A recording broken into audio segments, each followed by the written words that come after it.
En nombre de Jesús te pedimos que nos hables a través de tu palabra en esta mañana, que tu reino se establezca en cada uno de nosotros, que nos guíes en toda verdad y en todo conocimiento tuyo, Señor, para poner por obra todas las cosas a las cuales tú nos quieres llevar en este tiempo. En el nombre de Cristo Jesús te lo pido. Amén, Señor. Amén. Muy bien. Vamos a ver un tema que traigo para ti en esta mañana, que le he titulado Saliendo de la adolescencia espiritual. Amén. Está medio extraño el tema, pero yo creo que ahorita vamos a hablar de algunos puntos importantes para ver si estamos en esta etapa de la vida espiritual o tenemos que ir avanzando hacia las cosas que Dios tiene para nosotros más adelante. Vamos allá al libro de Colosenses, en el capítulo número 2. En el verso número 6, y vamos a leer el verso número 7 también, que vamos a estar hablando de este pasaje. Ahí déjalo con un señalamiento en tu Biblia, ¿ok? Dice la Escritura, verso 6, Colosenses 2. Por tanto, de la manera en que han recibido al Señor Jesucristo, andad en Él. Verso 7, arraigados y sobreedificados en Él y confirmados en la fe. Así como habéis sido enseñados, abundando en acciones de gracia. Muy bien. De acuerdo al sitio ifightdepression.com, que es yo peleo contra la depresión.com, bueno, me llamó la atención algo que ve ahí en ese lugar, porque habla algunos puntos importantes acerca de la adolescencia. ¿Qué es lo que dice este sitio? Dice: la adolescencia es una etapa del desarrollo que se caracteriza por la transición entre la niñez y la adultez y tiene como objetivo prepararnos para asumir los roles de un adulto. Bueno, la adolescencia es esa preparación que nos lleva de la niñez hacia la etapa adulta y nos va preparando. El cerebro de un adolescente es diferente al cerebro de un adulto, dado que se encuentra en una etapa de maduración hasta los 24 años.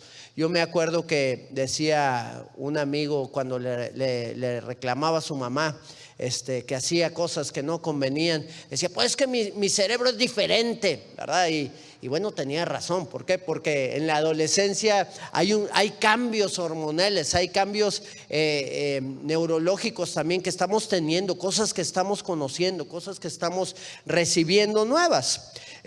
Las áreas encargadas del autocontrol, el juicio, las emociones y la organización se desarrollan durante la pubertad y principios de la adultez. Durante toda esta etapa se desarrollan todas estas áreas. Es por eso que la adolescencia se caracteriza por ser un periodo de dificultades en la toma de decisiones, en la toma de riesgos y descontrol emocional.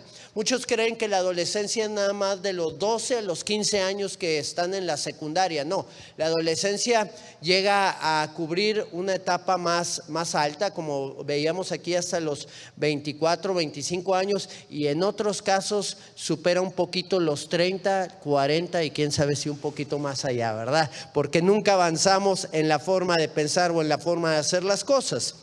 A muchos padres les aterra que sus hijos lleguen a esta etapa, ¿verdad? Tienen hijos chiquitos de 6, 7 años y como que ya empiezan a ver, como que se empiezan a rebelar y empiezan a pensar de manera distinta y empiezan a contradecir y hacer las cosas a su manera y a desechar lo que uno les dice. Ya te creen anticuado, que no conoces, que no sabes, ya porque le saben mover un poquito ahí a la computadora y ya se creen mayores que sus propios padres o la gente que lo llegue a aconsejar, que esté cercano ahí a muchos de ellos. Y a muchos padres les aterra esta etapa, pero bueno, tienen que pasarla, ¿verdad? Tenemos que pasarla si Dios quiere que así suceda. Y qué interesante es que esta etapa desde la madurez hasta la adultez también la vemos en la vida cristiana.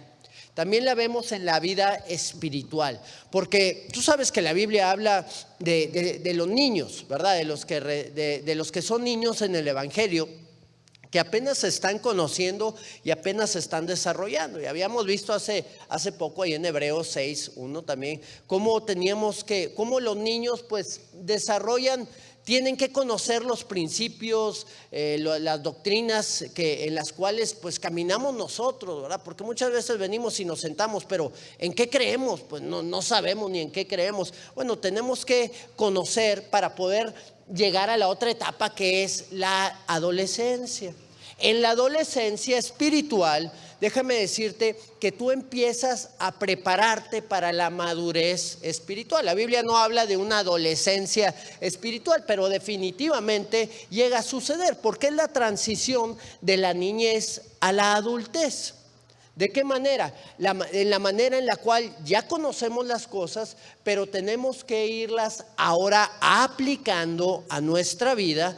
¿Para qué? Para que cuando nosotros las apliquemos, vayamos siendo perfeccionados, vayamos siendo transformados y lleguemos a esa etapa a la cual el Señor nos quiere llevar, donde Él nos quiere dar el alimento sólido, donde el Señor nos va a dar la revelación y donde vamos a estar dando los frutos necesarios para avanzar en la vida cristiana. Pase lo que pase, suceda lo que suceda, vengan en contra de nuestra vida o no vengan, sabemos que tenemos un Dios poderoso y glorioso que nos va a llevar a ese punto y hasta la eternidad. Amén. Así que la madurez es a lo que nos quiere llevar el Señor, pero tenemos que pasar por esa etapa que es la adolescencia. Ahora, ¿cómo es que actúa un adolescente espiritual? ¿Cómo es que sabemos si estamos en esa adolescencia espiritual o si ya hemos pasado de esa etapa de la adolescencia espiritual? Bueno, ¿cómo podemos darnos cuenta de ello? Bueno, hay algunas evidencias que se manifiestan en la vida de cada uno de nosotros.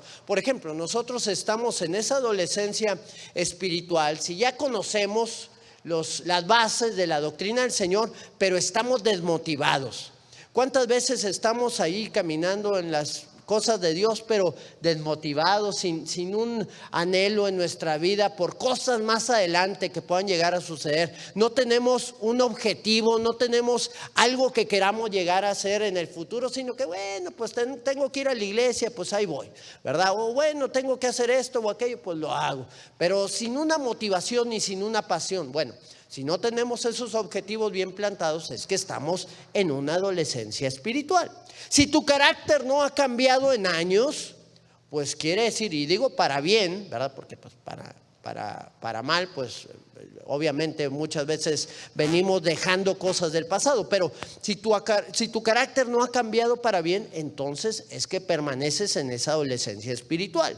Si tienes conflictos en tus relaciones, pues hay una adolescencia espiritual. Si tu relación con Dios no es una relación profunda, hay una adolescencia espiritual. Si te enfocas únicamente en tus necesidades y actúas de manera egoísta, estás viviendo en una adolescencia espiritual. ¿Por qué? Porque así es como actúan los adolescentes en esta etapa. Muy bien, yo quisiera darte este mismo pasaje que vimos, pero para hacértelo un poquito más claro, te lo quiero dar en la versión NTV, que es la Nueva Traducción Viviente. Y me gustaría que pudiéramos analizarlo e ir paso a paso, porque aquí el Señor nos está dando unas herramientas muy buenas para poder salir de la adolescencia espiritual seguros, completos y perfectos. Porque muchos de la adolescencia se vuelven a pasar a la niñez o inclusive se apartan completamente del Señor. Y aquí el Señor quiere que crezcamos. ¿Cuántos queremos crecer en el Señor, verdad? En todas las cosas que Él nos llama. Muy bien, vamos a leer este pasaje en la NTV. Dice: por lo tanto, de la manera en que recibieron a Cristo Jesús como Señor, ahora deben seguir sus pasos. Como recibieron a Cristo, ¿ahora qué toca? Pues ahora toca avanzar, seguir sus pasos. Verso 7: arraíguense profundamente en Él y edifiquen toda la vida sobre Él. Entonces la fe de ustedes se fortalecerá en la verdad que se les enseñó y rebosarán de gratitud. Muy bien, lo primero que tenemos que hacer es seguir los pasos del Señor, ¿ok? Y lo que tenemos que hacer es caminar en la misma senda que Él anduvo, según nos dice este pasaje ahí en el versículo 6. Ahora debemos de seguir sus pasos. Entonces, pues vamos a seguir sus pasos. ¿Cuáles fueron los pasos en los cuales el Señor anduvo? Dice la palabra en el libro de Hebreos, en el capítulo número 3, en el verso número 14: estas palabras. Dice, porque somos hechos participantes de Cristo, con tal que retengamos firme hasta el fin nuestra confianza del principio. Cuando tú conociste a Cristo, tú confiabas en el Señor, tú esperabas en el Señor, tú caminabas en el Señor y tenías anhelos y deseos, pues también de cosas que Dios iba a hacer en tu vida. Amén. Ahora, esa misma confianza tiene que prevalecer aún y cuando nosotros nos enfrentemos a adversidades, aún y cuando nosotros nos enfrentemos a problemas, aún y cuando lleguemos a enfrentar situaciones difíciles en nuestra vida. Esa confianza tiene que estar firme. ¿Por qué? Porque es lo que nos va a llevar a avanzar y nos va a llevar a alcanzar la meta a la cual el Señor nos quiere llevar a cada uno de nosotros. Entonces, tenemos que conocer tres cosas. La vida cristiana no es algo efímero que nos ayude a encontrar una respuesta rápida a nuestros problemas y a creer que ya estamos bien, ¿verdad? Yo creo que la vida cristiana nos lleva a poder entender que todas las cosas a las cuales el Señor nos va a llevar van a tener que pasar por un proceso. La vida cristiana es una vida de transformaciones y es lo que quiere hacer el Señor en cada uno de nosotros. La vida cristiana se trata de no dejar ir también lo que nos fue entregado. Tú tienes que retenerlo. Ahora, ¿qué es retenerlo? Retenerlo es abrazarlo, no dejar que se vaya. Lo que Dios te ha dado no debes de dejar que se vaya por ningún motivo ni ninguna causa que pueda suceder en tu vida, porque el enemigo te va a querer poner muchas trabas y muchos estorbos para que esto suceda. Así que tú tienes que retener lo que ya te fue entregado. Y número 3, la vida cristiana tiene un galardón para los que terminan. No hay premios de consolación. Aquí tenemos que acabar la carrera. Comenzamos en la niñez, seguimos en la adolescencia, pero llegamos a la madurez y a completar la carrera a la cual el Señor nos quiere llevar. Ahora, tenemos que andar como Cristo. ¿Cómo andaba Jesús? Lucas 2, verso número 52. Dice la escritura: y Jesús crecía en sabiduría, en estatura. No sé si ya lo tengamos, si lo podemos poner, por favor. ¿Si está o no está? ¿No? Para ir viendo cada una de estas cosas. No sé si aparezca. Bueno, si no aparece, ahorita lo vemos. Dice la escritura: y Jesús crecía en sabiduría y en estatura y en gracia para con Dios y los hombres. Ok. Jesús tuvo un crecimiento. Jesús fue niño, ¿sí o no? Ok. Muchos le dicen el niño Dios, ¿verdad? No, él no se quedó como niño, ¿verdad? Él avanzó, él creció, él se desarrolló. ¿Cuáles fueron los pasos que dio el Señor? Porque él tuvo un crecimiento aquí en la tierra cuando Él estuvo con nosotros en todas las áreas de su vida. Y así tenemos que andar nosotros, tenemos que andar en sus pasos. Dice aquí este pasaje que Él crecía en sabiduría, ¿verdad? La sabiduría es algo en lo que nosotros tenemos que ir creciendo constantemente. Nuestra forma de actuar, nuestra forma de tomar decisiones, nuestra forma de pensar, todo tiene que ser sabiamente. La escritura dice que el principio de la sabiduría es el temor al Señor, y el de la inteligencia, el apartarse del mal. Dice el libro de Proverbios, creo que es 1:16. Muy bien, tenemos que avanzar también físicamente, tenemos que crecer físicamente. Y déjame decirte algo, porque esto también es para la vida espiritual, porque tenemos que tener cuidado del templo del Espíritu que Dios nos dio. ¿Cuál es el templo del Espíritu? Somos nosotros. ¿Y cómo es el cuidado que debemos de tener? Bueno, la manera en la cual tratamos a nuestro cuerpo, ¿verdad? Una mala alimentación, una vida de estrés constante, una falta de cuidado al cuerpo. ¿Qué es lo que hace todas estas cosas? Que te van demeritando y luego ya no puedes cumplir el propósito ni el llamado que Dios tiene para ti. Entonces no podemos seguir como adolescentes. ¿Cómo tratan su cuerpo los adolescentes? Pues si por ellos fuera y tuvieran los recursos y el dinero, comerían puras pizzas, puras hamburguesas, puros taquitos de trompo, todo eso que viene a dañar sus vidas. Y muchas veces como cristianos venimos actuando de la misma manera y como consecuencia venimos a enfrentar problemas que creemos que son normales.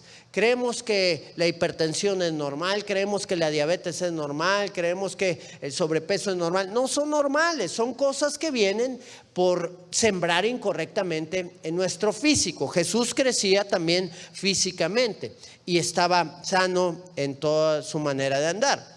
Él crecía también en gracia para con Dios. Su relación con el Padre nos dejó un ejemplo para lo que hemos sido llamados cada uno de nosotros, para aplicarlo y para vivirlo. ¿Cuántas veces no vemos en las Escrituras el tiempo de oración que él tenía con el Señor? El tiempo de relación que tenía con el Padre. Todas las cosas que él hacía era porque primero iba al Padre y después las actuaba y las hacía. Y qué bueno que tú y yo pudiéramos hacer las cosas de la misma manera. Que la primera hora de nuestro día, que lo primero que nosotros hacemos sea ir al Padre. Que cada decisión importante que nosotros tomemos, vayamos al Padre, vayamos delante de su presencia para que Él nos guíe, para que Él nos muestre el camino en el cual nosotros tenemos que andar. Cada palabra que yo comparto, pues yo tengo que ir delante del Padre. Yo pudiera sacar algún versículo y decir lo que yo quiera, ¿verdad? En base a esa palabra, de acuerdo a lo que he aprendido o la experiencia que tengo. Pero si yo no voy al Padre, yo no voy a saber qué es lo que el Señor quiere hablarle a cada uno de los que están aquí y lo que quiere hablar a mi vida. Entonces yo tengo que ir delante del Padre y decirle: Señor, ¿qué es lo que tú quieres hablar? ¿Qué es lo que tú quieres mostrar? Y ya el Señor me va mostrando, y a veces me impresiono cómo sin tener nada, de repente de algo muy pequeño sale todo un mensaje, ¿verdad? Y cómo es que Dios actúa también de esa manera en la vida de cada uno de nosotros. Y por último, crecía también en gracia para los hombres. Dice, Jesús crecía en gracia para con los hombres. Cuando estamos en la adolescencia espiritual, déjame decirte que tenemos un comportamiento guiado por las emociones. ¿Cómo actúan los adolescentes? Emocionalmente, ¿verdad? Por eso los papás van con la hija o con el hijo, ¿verdad? Y les dicen: ¿sabes qué? Es que no te conviene esa muchachita, o es que no te conviene ese muchachito. Pero las emociones del adolescente están mucho más fuertes y le importa poco lo que digan los padres y se avientan ahí al ruedo, ¿verdad? Y luego pues pagan las consecuencias porque no atendieron la voz de sus padres. Y luego las emociones pues ya ni les importan porque ya hasta se fueron, ¿verdad? Por eso es que los padres pues cumplen una labor muy importante en la vida también de los hijos, para ahorrarles problemas en el futuro. Bueno, un adolescente espiritual actúa también emocionalmente. Actúa equivocadamente guiado por sus emociones. La palabra dice que engañoso es el corazón y perverso. Así que ten cuidado de él. No te guíes por tus emociones, sino en los principios que el Señor ha establecido para tu vida. Cada uno de nosotros tiene que crecer y andar como Jesús anduvo para poder desarrollarnos y avanzar de esa adolescencia espiritual. Lo siguiente que tienes que hacer es echar raíces, ¿ok? Vamos allá al verso 2, la carta de los Colosenses, capítulo 2, en el verso número 7. Dice la Escritura: arraíguense profundamente en Él. Vamos a dejarlo ahí, es el pasaje que vamos a estar viendo, ¿ok? Vamos a este primer punto: arraíguense profundamente en Él, ¿ok? A mí me gusta mucho cómo expresa el Salmo 92 el concepto de estar arraigados.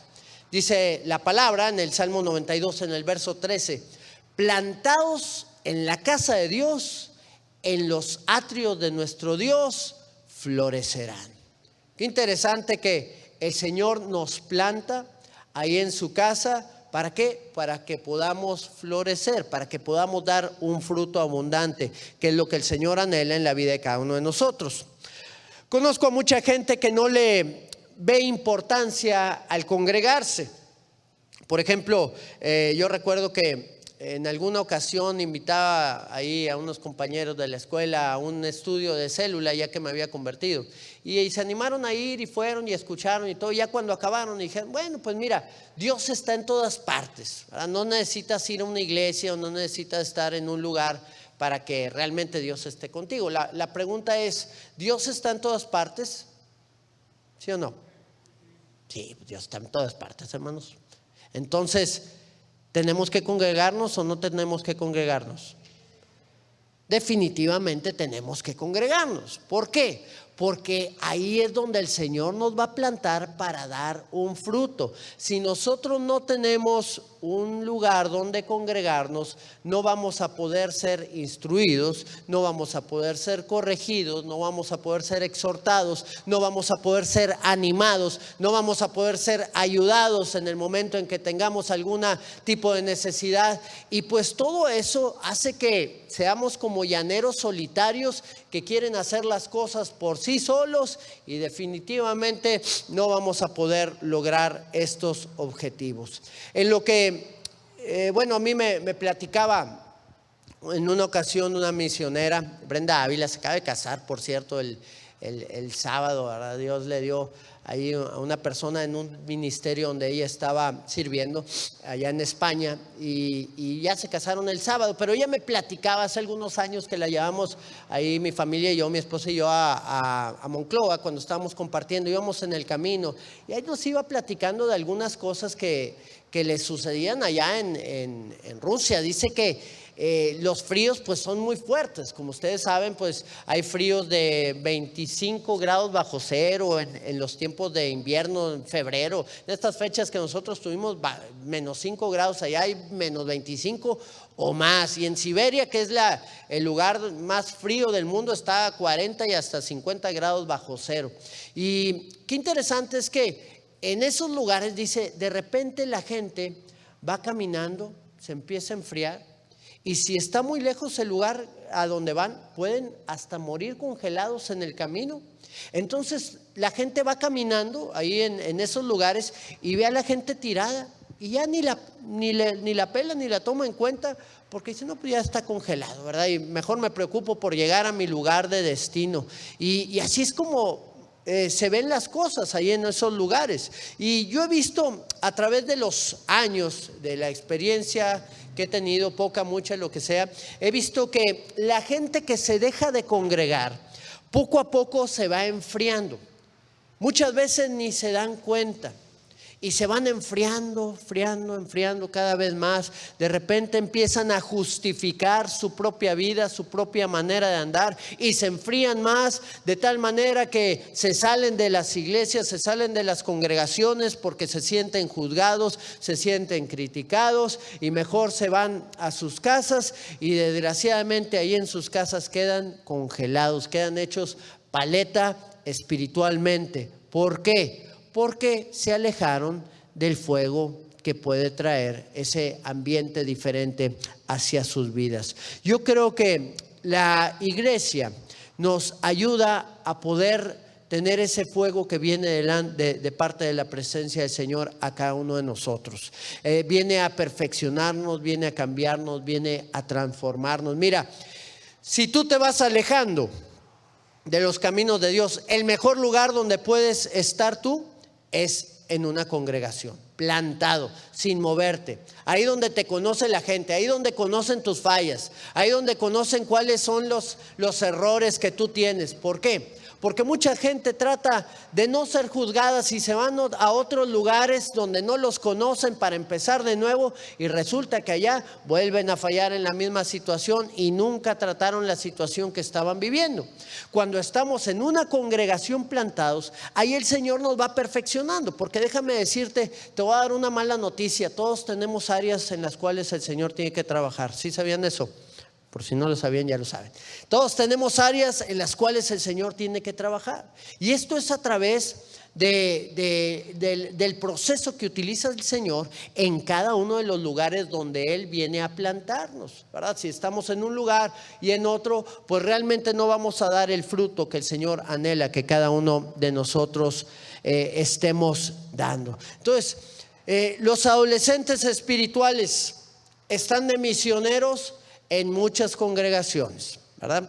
Los adolescentes espirituales, cada 7 años hay un promedio en los Estados Unidos que cada 7 años, ya ves que allá tienen muchas estadísticas, cada 7 años cambian de congregación.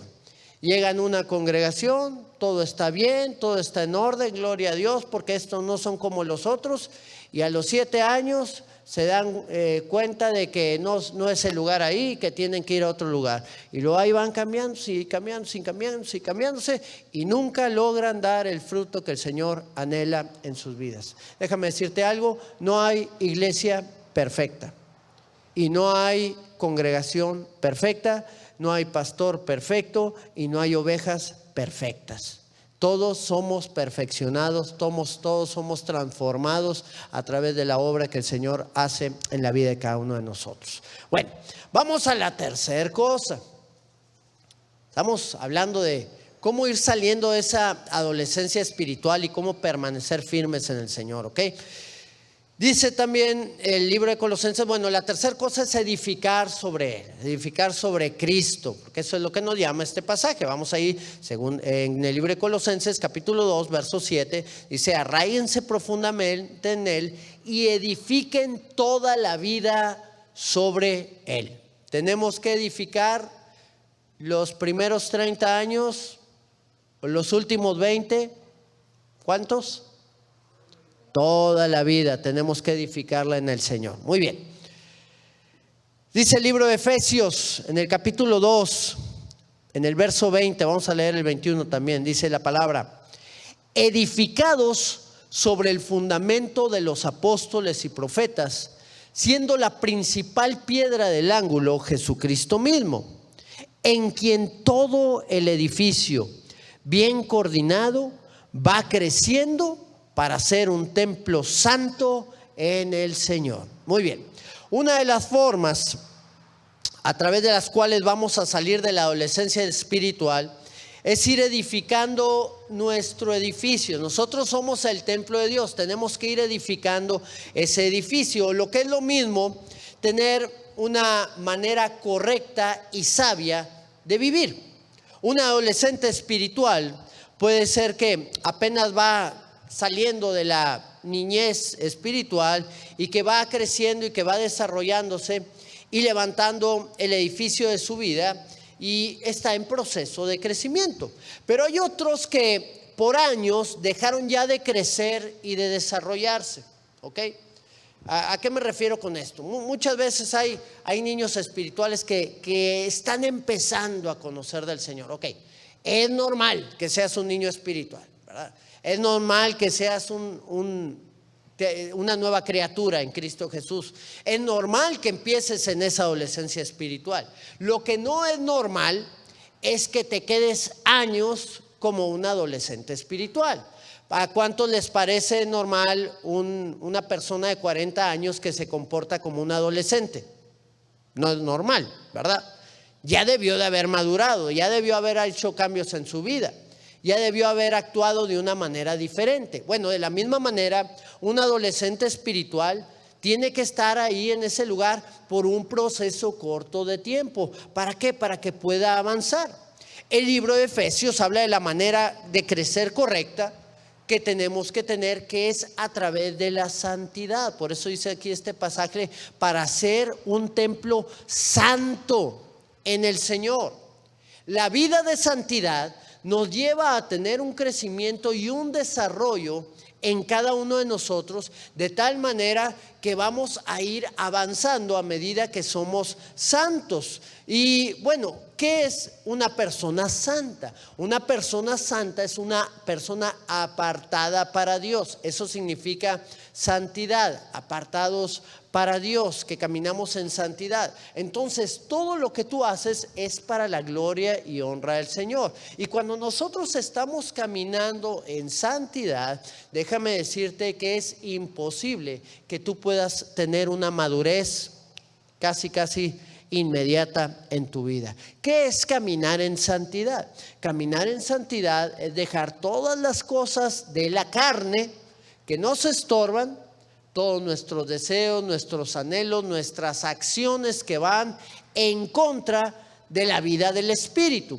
Cuando empezamos a caminar en la vida del Espíritu, es que empezamos a crecer y empezamos a desarrollarnos en todas las cosas. Y hay algo que es muy importante en la vida de un cristiano para poder crecer junto con la santidad, que es el compromiso. Si tú no eres una persona comprometida con Dios, obviamente no vas a estar caminando en santidad y no vas a tener un crecimiento.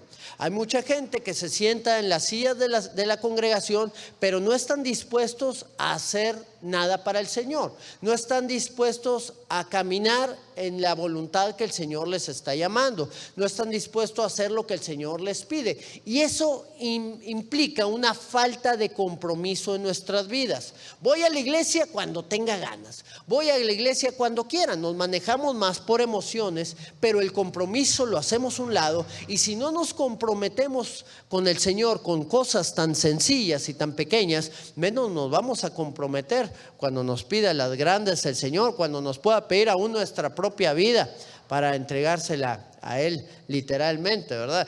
Tenemos que saber que nuestro compromiso va ligado a una vida de santidad. Si estamos comprometidos con el Señor para hacer su voluntad, tenemos que pagar el precio.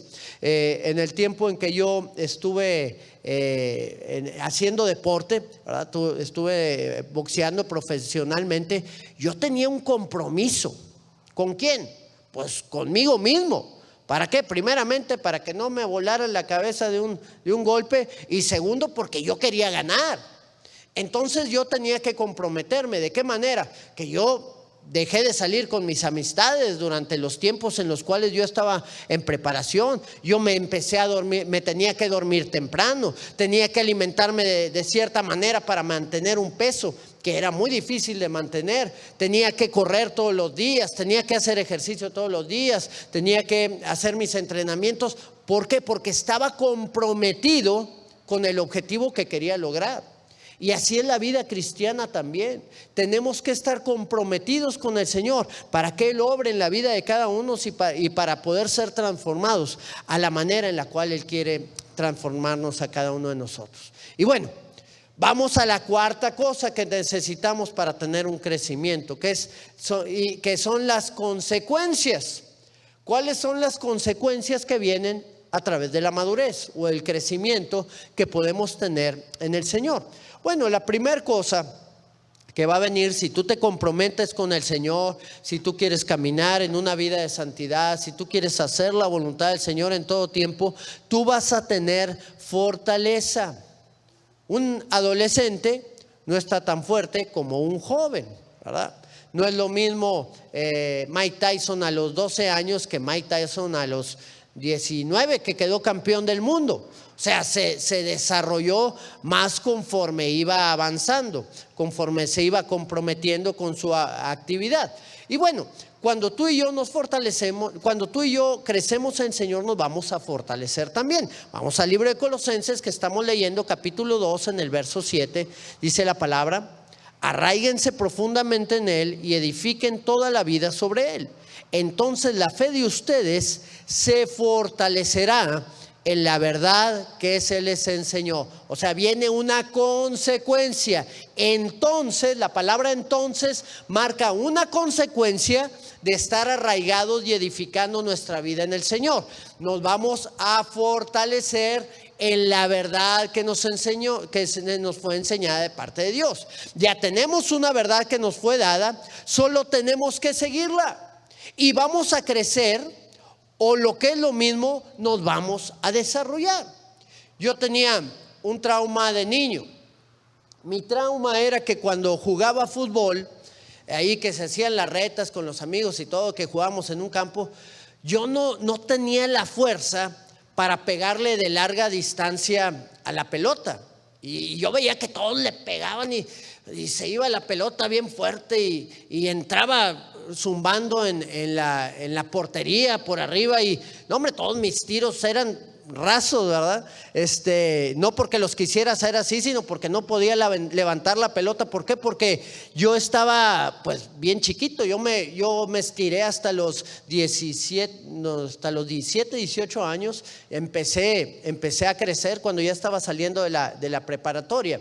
Pero estaba bien chiquillo de niño. Y pues ni modo, pues lo que tenía que hacer era burlármelos a todos y tocar la pelota para meter gol, ¿verdad? Entonces era más difícil para mí poder hacer esas acciones y era un trauma que yo tenía. Pero conforme fui creciendo y fui avanzando, entonces empecé ya a pegarle más fuerte a la pelota. ¿Por qué? Porque ya no era la pelotota que veía en ese entonces, sino ya se iba haciendo cada vez más chiquita la pelota, o yo era el que iba creciendo. Entonces ya empecé a tener la fuerza para poder pegarle a ese balón, a medida que iba también practicando y desarrollando. Y así es también la vida cristiana. A medida que tú vas enfrentando luchas y a medida que tú vas enfrentando batallas en esta vida, tú vas a ir fortaleciéndote. O sea, los obstáculos que tú llegas a enfrentar, llámale como le puedas llamar, problemas en el matrimonio, problemas en la familia, problemas económicos, enfermedades o cualquier otra circunstancia con la cual tú te puedas haber topado, todo esto no sirve para que tú te alejes del Señor. Todo esto sirve para que tú seas ejercitado y fortalecido para las cosas a las cuales el Señor te quiere llevar. El problema es que cuando enfrentamos esa clase de situaciones nos desanimamos, nos caemos y creemos que ya nuestra vida se acabó, sin pensar que Dios tiene todavía cosas mayores para la vida de cada uno de nosotros y que esa clase de situaciones que estamos enfrentando son para fortalecernos en Él y para poder pegarle con potencia y meter esos goles que el Señor quiere que nosotros demos en nuestra vida. Ese es el anhelo de Dios y eso es lo que quiere ir haciendo el Señor en nosotros, para que vayamos madurando y para que vayamos entendiendo las cosas a las cuales el Señor nos quiere llevar a cada uno de nosotros. Y lo siguiente es vivir agradecidos, ¿verdad? Porque aquí dice la Escritura, entonces la fe de ustedes se fortalecerá. Pero luego vamos al siguiente punto, que es la última consecuencia que vamos a tener, que es vivir agradecidos. Dice, y rebosarán de gratitud. Vamos a rebosar de gratitud. ¿Cuándo? Cuando nosotros hayamos avanzado, cuando nosotros estemos fortalecidos, cuando hayamos madurado, cuando hayamos pasado toda esa adolescencia espiritual que fue tan ajetreada, que hubo tantos cambios ahí, pues no sé si hormonalmente espirituales, pero o de qué manera pudieron haber sido, pero todos esos altibajos, todos esos choques que se tienen en la adolescencia, llegó un momento donde ya llegó la adultez y ya tenemos la claridad de pensamiento para poder actuar correctamente en todas las cosas, en base a los principios y en base a la palabra que el Señor ha hablado a cada uno de nosotros, y a la medida en la cual nosotros nos hemos comprometido con el Señor y fortalecido en Él. Ese es el llamado que Dios quiere hacer en cada uno de nosotros, llevarnos a la madurez, poder pasar de esa adolescencia espiritual y vivir agradecidos con Dios por ello. Gracias, Señor, porque me sacaste de todas estas aflicciones. Gracias porque me libraste de todas estas circunstancias que a día me estaban ahí afectando y que me estaban dañando, y porque me has llevado a una nueva vida en ti. Yo creo que el Señor quiere que podamos superar todas esas cosas y que podamos encontrar ese gozo, esa alegría y esa gratitud que va a brotar en la vida nuestra. El libro de Hebreos, en el capítulo número 13, en el versículo número 15, dice la palabra: así que ofrezcamos siempre a Dios, por medio de Él, sacrificio de alabanza, es decir, fruto de labios que confiesen su nombre. Cuando tú estás agradecido con el Señor, cuando tú estás gozoso por lo que Él ha hecho en tu vida, no puedes dejar de rendir esa alabanza, esa adoración, ese fruto de labios, porque va a haber un fruto en tu vida. a medida que tú aplicas cada uno de estos principios en ti para poder avanzar en la vida gloriosa a la cual el Señor te quiere llevar. El Señor quiere que puedas superar esa adolescencia espiritual, si es que estás viviendo en ella, para que puedas avanzar hacia la madurez, para que puedas ser una persona comprometida con el Señor, que puedas ser una persona dispuesta a pagar el precio, el cual te llama a ti a pagar en todas estas cosas. Así que hoy es un día especial que el Señor ha hecho para ti, para que tú puedas operar esos cambios necesarios que tienen que ser hechos en tu vida y que puedas conocer de una manera más perfecta los planes que Dios tiene preparados para ti. El Señor te quiere llevar en ese crecimiento y yo creo que ese es un anhelo y un deseo que hay en su corazón muy grande para que nosotros podamos desarrollarnos, fortalecernos y crecer en Él en todas las cosas. Inclina ahí tu rostro delante del Señor y dile: Padre, en el nombre de Cristo Jesús, hoy venimos delante de tu presencia, Señor, para adorarte, para exaltarte y para pedirte, oh Dios, que tú pongas, Señor, ese crecimiento en cada uno de nosotros. Dice tu palabra que unos sembraron y otros regaron, pero el crecimiento lo has dado tú, Señor. Tú eres el que nos lleva de gloria en gloria, de poder en poder, Señor, y nos permites ver a través de tu mano poderosa todas esas cosas a las cuales tú nos quieres llevar. Y hoy pongo la vida de cada uno de mis hermanos delante de tu presencia, Señor. Hoy rendimos nuestra vida delante de ti, Padre, para que tú puedas operar esa transformación en cada uno de nosotros. Llénanos de tu presencia, llévanos a cambiar, llévanos a ser transformados por medio tuyo, Señor, y alcanzar lo que tú tienes preparado para nuestra vida, Señor, en el nombre de Jesús. Y si ese es el deseo que hay en tu corazón, ahí con tus ojos cerrados, dile ahí al Señor: Señor, yo quiero avanzar, yo quiero crecer en ti, yo quiero comprometerme contigo en todas las cosas. Quiero que ese llamado que tú has puesto en mí se cumpla y que pueda alcanzar todas las cosas que tú has prometido para mi vida, Señor. Si ese es tu deseo y ese es tu anhelo, ponte ahí de pie en tu lugar y vamos a adorar y exaltar al Señor y a orar a Él y a decirle: Señor, en el nombre de Cristo Jesús, Señor, hoy oramos por cada vida, Señor, que está tomando decisiones en este momento, en esta hora, Señor, para que esa transformación de parte tuya pueda venir, Señor, para que esos cambios empiecen a operar, Señor, para que tú te puedas glorificar, Señor, plena y abundantemente en cada una de nuestras vidas. Toca la vida de mis hermanos, llénales de ti, llénales de tu fuego, llénales de tu poder, Señor, y cumple tu obra y propósito en cada una de sus vidas, Señor. Que nada los detenga en ese crecimiento y en ese objetivo que tú has puesto para que podamos alcanzarlo. Te lo pedimos en el nombre de Jesús, Señor. Amén, Padre. Amén, Señor.